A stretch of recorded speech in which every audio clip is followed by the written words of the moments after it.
Wow, ನೋಡ್ತಾ ಇದ್ರೆ ಬಾಯಲ್ಲಿ ನೀರು ಬರ್ತಾ ಇದೆಯಾ? ಹಾಗೆ ಒಂದು ತುತ್ತು ತಕ್ಕೊಂಡು ತಿನ್ಬಿಡೋಣ ಅಂತ ಅನಿಸ್ತಾ ಇದೆಯಾ? ನೀವು ಕೂಡ ತಿನ್ನಬಹುದು. ನಾ ಹೇಳೋವಂಥ ಈ ಸ್ಟೆಪ್ನ ಫಾಲೋ ಮಾಡಿದರೆ ನೀವು ಕೂಡ ಇದೇ ರೀತಿಯ ಹುಡಿಯಾದ ದಮ್ ಬಿರಿಯಾನಿ ಮನೆಯಲ್ಲೇ ಮಾಡಬಹುದು. ವಿಡಿಯೋದಲ್ಲಿ ಒಂದು ಸೀಕ್ರೆಟ್ ಮಸಾಲಾನ ನಿಮ್ಮ ಜೊತೆ ಶೇರ್ ಮಾಡ್ತೀನಿ, ವಿಡಿಯೋ ಫುಲ್ ನೋಡಿ. ಫಟ್ ಅಂತ ಸಾಮಗ್ರಿಗಳು ನೋಡ್ಬಿಡೋಣ. ಚಿಕನ್, ಮೊಸರು, ಗಸಗಸೆ, ಲವಂಗ, ಕಲ್ಹೂವು, ಪಲಾವ್ ಎಲೆ, ಚಕ್ರಮೊಗ್ಗು, ಚಕ್ಕೆ, ಶುಂಠಿ ಬೆಳ್ಳುಳ್ಳಿ ಪೇಸ್ಟ್, ಕಸೂರಿ ಮೇಥಿ, ಏಲಕ್ಕಿ, ಬಡೆ ಸೋಂಪು, ಪುದೀನ ಸೊಪ್ಪು, ಬಿರಿಯಾನಿ ಮಸಾಲ, ಈರುಳ್ಳಿ, ಇನ್ನೊಂದು ಅರ್ಧ ಈರುಳ್ಳಿ, ಕಾಳುಮೆಣಸು, ಕೊತ್ತಂಬರಿ ಸೊಪ್ಪು, ಟೊಮ್ಯಾಟೊ, ಖಾರದ ಪುಡಿ, ಅರಿಶಿಣ ಪುಡಿ, ಎಣ್ಣೆ, ತುಪ್ಪ, ಉಪ್ಪು, ನೆನೆಸಿದ ಕೇಸರಿ. ಇಷ್ಟು ಸಾಮಗ್ರಿಗಳು. ನಾವಿಲ್ಲಿ ಅಕ್ಕಿಯನ್ನು ಅರ್ಧ ಗಂಟೆ ನೆನೆಸಿಡಬೇಕು. ಈ ಲೋಟದಲ್ಲಿ ನಾನು 1.5 ಲೋಟದಷ್ಟು ಅಕ್ಕಿಯನ್ನು ತಗೊಂಡಿದ್ದೀನಿ. ಫಸ್ಟ್ ನಾವು ರೈಸ್ನ ಬೇಯಿಸ್ಕೊಳ್ಳೋಣ. ರೈಸ್ ರೆಡಿ ಮಾಡ್ಕೊಳ್ಳೋಕ್ಕೆ 2 ಟಿಪ್. ಅರ್ಧ ಗಂಟೆ ನೆನೆಸಿಡಬೇಕು, 80% ಬೇಯಿಸ್ಕೋಬೇಕು. 1 ಚಮಚ ಬಡೆ ಸೋಂಪು, 1 ಸ್ಟಾರ್ ಹೂವು, 2 ಏಲಕ್ಕಿ, 3 ಲವಂಗ, ಗಸಗಸೆ, ಕಲ್ಹೂವು, ಹಾಗೆ ಎಣ್ಣೆ. ಈ ಎಣ್ಣೆ ಮೇಯ್ನು ರೈಸ್ ಹುಡಿ ಬರೋದಕ್ಕೆ. 4ರಿಂದ 5 ಕಾಳುಮೆಣಸು, ರುಚಿಗೆ ತಕ್ಕಷ್ಟು ಉಪ್ಪು, ಹಾಗೆ ಕಸೂರಿ ಮೆಂತೆ. ಅನ್ನವನ್ನು 80% ಬೇಯಿಸ್ಕೊಳ್ಬೇಕು. ನೋಡಿ, ನಾ ಇಲ್ಲಿ ಬೇಯಿಸ್ಕೊಂಡು ತೋರಿಸ್ತಾ ಇದ್ದೀನಿ. 80% ಬೆಂದಿದೆ. ಸೀಕ್ರೆಟ್ ಮಸಾಲ ಹೇಳೋಕ್ಕಿಂತ ಮುಂಚೆ ನನ್ನ ಚಾನಲ್ನ ಸಬ್ಸ್ಕ್ರೈಬ್ ಮಾಡಿ, ಹಾಗೆ ಬೆಲ್ ಬಟನ್ನ ಕ್ಲಿಕ್ ಮಾಡಿ. ಒಂದು ಮಿಕ್ಸಿಗೆ 2 ಸ್ಟಾರ್ ಹೂವು, ಬಡೆ ಸೋಂಪು, ಕಲ್ಹೂವು, 2 ಚಕ್ಕೆ, 2 ಪಲಾವ್ ಎಲೆ, 2 ಚಮಚ ಕಸೂರಿ ಮೇಥಿ, 2 ಲವಂಗ, 1 ಚಮಚ ಗಸಗಸೆ, 2 ಏಲಕ್ಕಿ, ಕಾಳುಮೆಣಸು ಒಂದು 10ರಿಂದ 15. ನೋಡಿ, ಇದನ್ನ ತರಿಯಾಗಿ ರುಬ್ಕೋಬೇಕು. ಇದು ಸೀಕ್ರೆಟ್ ಮಸಾಲ. ಇವಾಗ ಒಂದು ಬಾಣಲಿನ ಇಟ್ಕೊಳ್ತಾ ಇದ್ದೀನಿ. ಅದಕ್ಕೆ 4ರಿಂದ 5 ಚಮಚ ಎಣ್ಣೆಯನ್ನು ಹಾಕ್ಕೊಳ್ತಾ ಇದ್ದೀನಿ. ಉದ್ದುದ್ದ ಹೆಚ್ಕೊಂಡಂತಹ ಈರುಳ್ಳಿಯನ್ನು ಹಾಕ್ಕೊಳ್ತಾ ಇದ್ದೀನಿ.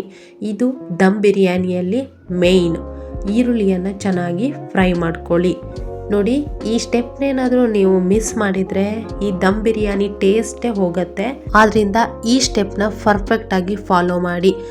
ವಿಡಿಯೋನ ಮಧ್ಯದಲ್ಲೇ ಬಿಟ್ಟು ಹೋಗಬೇಡಿ. ಪರ್ಫೆಕ್ಟಾಗಿ ಸ್ಟೆಪ್ ಬೈ ಸ್ಟೆಪ್ ನೀಟಾಗಿ ನೋಡಿಕೊಂಡ್ರೆ ಪರ್ಫೆಕ್ಟ್ ದಮ್ ಬಿರಿಯಾನಿ ನೀವು ಸಹಿತ ಮನೆಯಲ್ಲಿ ಹೋಟೆಲ್ ಸ್ಟೈಲ್ನಲ್ಲಿ ಮಾಡಬಹುದು. ನೋಡಿ, ಇದು ರೆಡಿಯಾಗಿದೆ. ಇಷ್ಟ ಅಂದರೆ ಸಾಕಾಗತ್ತೆ. ಚಿಕನ್ ಮ್ಯಾರಿನೇಟ್ ಮಾಡ್ಕೊಳ್ಳೋಣ. 1 ಕಪ್ ಮೊಸರನ್ನ ಹಾಕ್ಕೊಳ್ಳಿ. ಮೊಸರು ಚಿಕನ್ನ ಸಾಫ್ಟ್ ಮಾಡುತ್ತೆ. 2 ಚಮಚ ಕಸೂರಿ ಮೇಥಿ, 2 ಚಮಚ ಬಿರಿಯಾನಿ ಪೌಡರ್.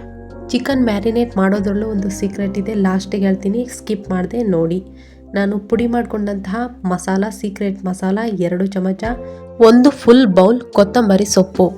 ಇಲ್ಲಿ ನಾನು ಅರ್ಧ kg ಚಿಕನ್ನ ತಗೊಂಡಿದ್ದೀನಿ. ಹಾಗೆ ಪುದೀನ ಸೊಪ್ಪು 1 ಫುಲ್ ಬೌಲ್ನೇ ತಗೊಳ್ಳಿ. ಶುಂಠಿ ಬೆಳ್ಳುಳ್ಳಿ ಪೇಸ್ಟ್ 1 ಚಮಚ. ಇದನ್ನ ಚೆನ್ನಾಗಿ ಕಲಿಸ್ಕೊಳ್ಬೇಕು. ನೋಡಿ, ಈ ರೀತಿ ಕ್ಲೀನಾಗಿ ಕಲಿಸ್ಕೊಳ್ಳಿ. ಕಲಿಸ್ಕೊಳ್ಳೋದ್ರಲ್ಲೂ ಒಂದು ಟ್ರಿಕ್ ಇದೆ. ನಾವು ಸ್ಪೂನಲ್ಲೆಲ್ಲ ಕಲಿಸ್ಕೊಂಡ್ರೆ ಅದು ಚೆನ್ನಾಗಿ ಮಸಾಲ ಹಿಡಿಯಲ್ಲ, ಕೈಯಲ್ಲೇ ಕಲಿಸ್ಕೋಬೇಕು. 1 ಚಮಚ ಖಾರದ ಪುಡಿ, ಅರ್ಧ ಚಮಚ ಅರಿಶಿಣ ಪುಡಿ, ಹಾಗೆ ಆಗಲೇ ಫ್ರೈ ಮಾಡ್ಕೊಂಡಂತಹ ಆನಿಯನ್ನ ಸಹಿತ ಹಾಕ್ಕೊಳ್ತಾ ಇದ್ದೀವಿ. ಇದು ಮೈನ್. ಆನಿಯನ್ ಹಾಕ್ಕೊಂಡು ಚೆನ್ನಾಗಿ ಫ್ರೈ ಮಾಡ್ಕೋಬೇಕು. ಇದನ್ನ ನಾವು 1 ಗಂಟೆ ಮ್ಯಾರಿನೇಟ್ ಮಾಡಬೇಕು. ಆಗಿಲ್ಲ ಅಂದರೆ ಅರ್ಧ ಗಂಟೆ ಫ್ರಿಡ್ಜ್ನಲ್ಲಿ ಮ್ಯಾರಿನೇಟ್ ಮಾಡಿ ಇಡಿ. ಇದು ಒಂದು ಸೀಕ್ರೆಟ್ ಟಿಪ್.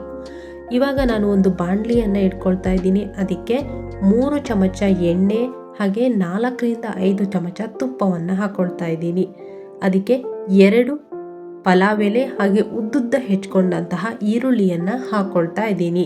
ನೋಡಿ, 1.5 ಈರುಳ್ಳಿನ ನೀವು ಹೆಚ್ಚಿ ಫ್ರೈ ಮಾಡ್ಕೋಬೇಕು. ಹಾಗೆ ಅರ್ಧ ಈರುಳ್ಳಿ, ಎಕ್ಸ್ಟ್ರಾ ಈರುಳ್ಳಿ ಹಾಕಿ ಬಿರಿಯಾನಿಗೆ ಒಗ್ಗರಣೆಯಲ್ಲಿ ಹಾಕಬೇಕು. ಇವಾಗ ಶುಂಠಿ ಬೆಳ್ಳುಳ್ಳಿ ಪೇಸ್ಟ್ ಮತ್ತು ನಾವು ಮ್ಯಾರಿನೇಟ್ ಮಾಡ್ಕೊಂಡಂತಹ ಚಿಕನ್ನ ಹಾಕ್ಕೊಳ್ತಾ ಇದ್ದೀನಿ. 1 ಗಂಟೆ ಚಿಕನ್ನ ಮ್ಯಾರಿನೇಟ್ ಮಾಡ್ಕೊಳ್ಳಿ. ಆಗಿಲ್ಲ ಅಂದರೆ ಅರ್ಧ ಗಂಟೆ ಮಾಡಲೇಬೇಕು, ಆವಾಗಲೇ ಪರ್ಫೆಕ್ಟ್ ಆಗತ್ತೆ. ರುಚಿಗೆ ತಕ್ಕಷ್ಟು ಉಪ್ಪನ್ನ ಹಾಕ್ಕೊಳ್ತಾ ಇದ್ದೀನಿ. ಹಾಗೆಯೇ ಸಣ್ಣದಾಗಿ ಹೆಚ್ಚಿಟ್ಕೊಂಡಂತಹ ಟೊಮೆಟೊನ ಹಾಕ್ಕೊಳ್ತಾ ಇದ್ದೀನಿ. ನೋಡಿ, ಇದನ್ನ ನೀಟಾಗಿ ಫ್ರೈ ಮಾಡ್ಕೊಳ್ಳಿ. ನೋಡಿ ಈ ರೀತಿ ಎಣ್ಣೆ ಬಿಡಬೇಕು, ಮಸಾಲೆ ಎಲ್ಲ ಚೆನ್ನಾಗಿ ಹಿಡ್ಕೋಬೇಕು. ಅಲ್ಲಿಯವರೆಗೂ ನೀವು ಚೆನ್ನಾಗಿ ಫ್ರೈ ಮಾಡಬೇಕು. ನೀವು ವಿಡಿಯೋನೇನಾದರೂ ಸ್ಕಿಪ್ ಮಾಡಿದರೆ ಈ ಸ್ಟೆಪ್ ಮಿಸ್ ಆಗುತ್ತೆ, ದಮ್ ಬಿರಿಯಾನಿ ಚೆನ್ನಾಗಿ ಬರಲ್ಲ. ಆದ್ದರಿಂದ ವಿಡಿಯೋನ ಫುಲ್ ನೋಡಿ. ನಾನು ಸ್ವಲ್ಪ ಮಸಾಲೆನ ಒಂದು ಬೌಲ್ನಲ್ಲಿ ತೆಗೆದಿಟ್ಕೊಳ್ತಾ ಇದ್ದೀನಿ. ಇವಾಗ ಲೇಯರ್ಸ್ನ ಮಾಡೋಣ. ಇದು ಮೇನ್ ದಮ್ ಬಿರಿಯಾನಿಯಲ್ಲಿ. ನೋಡಿ ಸ್ವಲ್ಪ ರೈಸ್ನ ನಾನಿವಾಗ ಹಾಕ್ಕೊಳ್ತಾ ಇದ್ದೀನಿ. ನೀಟಾಗಿ ಫಸ್ಟ್ ಲೇಯರ್ ಮಾಡ್ತಾ ಇದ್ದೀವಿ. ನೋಡಿ ಈ ರೀತಿ ಸುತ್ತಲೂ ಕ್ಲೀನಾಗಿ ಹಾಕ್ಕೊಳ್ಬೇಕು. ಲೇಯರ್ ಮಾಡ್ಕೊಳ್ಳೋದು ಕೂಡ ದಮ್ ಬಿರಿಯಾನಿಯಲ್ಲಿ ಅತ್ಯಂತ ಪ್ರಮುಖ ಪಾತ್ರವನ್ನು ವಹಿಸುತ್ತೆ. ನೋಡಿ ಈ ರೀತಿ ಪರ್ಫೆಕ್ಟಾಗಿ ಫಸ್ಟ್ ಲೇಯರ್ ಹಾಕ್ಕೊಳ್ತಾ ಇದ್ದೀನಿ. ಇವಾಗ ಅರ್ಧ ಗಂಟೆ ನೆನೆಸಿಟ್ಟಂತಹ ಕೇಸರಿಯನ್ನು ನಾನು ಇದ್ರ ಸುತ್ತಲೂ ಹಾಕ್ಕೊಳ್ತಾ ಇದ್ದೀನಿ. ನೀವು ಕೇಸರಿ ಇಲ್ಲ ಅಂದರೆ ಬಣ್ಣ ಹಾಕಬೇಡಿ ದಯವಿಟ್ಟು. ಅರಿಶಿನ ಪುಡಿ ಇದ್ದರೆ ಅದನ್ನ ಹಾಕ್ಕೊಳ್ಬಹುದು. ನೋಡಿ ತುಪ್ಪವನ್ನು ಹಾಕ್ತಾ ಇದ್ದೀನಿ. ಹಾಗೆ ಫ್ರೈ ಮಾಡ್ಕೊಂಡಂತಹ ಆನಿಯನ್ನ ಮೇಲೆ ಹಾಕ್ಕೊಳ್ತಾ ಇದ್ದೀನಿ. ನೋಡಿದರೆ ಎಷ್ಟು ಸೂಪರಾಗಿ ಈಗಲೇ ತಗೊಂಡು ತಿಂದ್ಬಿಡೋಣ ಅಂತ ಅನಿಸ್ತಾ ಇದೆ. ಆ ರೀತಿ ಸೂಪರಾಗಿ ಬಂದಿದೆ. ನೋಡಿ ಕೊತ್ತಂಬರಿ ಸೊಪ್ಪನ್ನ ಹಾಕ್ತಾ ಇದ್ದೀನಿ. ಇವಾಗ ಇನ್ನೊಂದು ಲೇಯರ್ ಮಾಡ್ಕೊಳ್ಳೋಣ.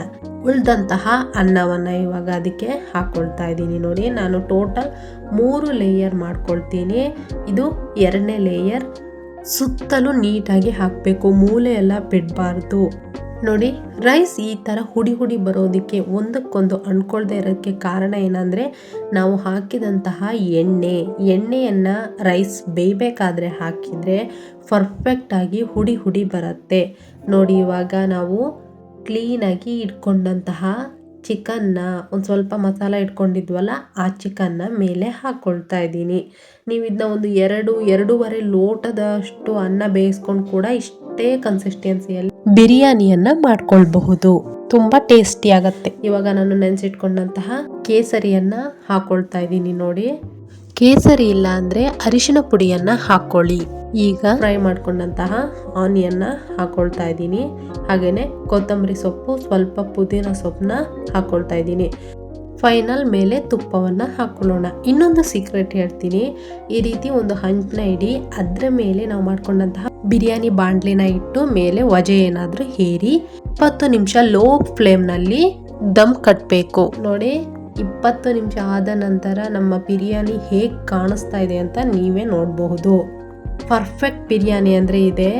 ರೈಸ್ ಸ್ವಲ್ಪನೂ ಅಂಟಂಟಾಗಿಲ್ಲ, ಪರ್ಫೆಕ್ಟಾಗಿ ಉದುರಾಗಿದೆ. ಇದಕ್ಕೆ ಕಾರಣ ನಾವು ತುಪ್ಪವನ್ನು ಹಾಕ್ಕೊಂಡಿದ್ದು ಮೇನ್ ಕಾರಣ. ಇದೊಂದು ಸೂಪರ್ ಟಿಪ್ ಅಂತಲೇ ನಿಮಗೆ ಹೇಳಬಹುದು. ಈ ಫುಲ್ ಸ್ಟೆಪ್ನ ಫಾಲೋ ಮಾಡಿ ನೀವು ಮನೆಯಲ್ಲಿ ಏನಾದರೂ ಮಾಡಿದರೆ ಎಲ್ಲರೂ ಕೂತ್ಕೊಂಡು ಇಷ್ಟು ಚೆನ್ನಾಗಿ ನಿನಗೆ ಬಿರಿಯಾನಿ ಮಾಡೋಕ್ಕೆ ಹೇಗೆ ಕಲಿತೆ ಅಂತ ಕೇಳ್ತಾರೆ. ಮನೇಲಿ ಒಂದ್ಸಲ ಟ್ರೈ ಮಾಡಿ. ವಿಡಿಯೋ ನೋಡಿದ್ದಕ್ಕಾಗಿ ಧನ್ಯವಾದಗಳು.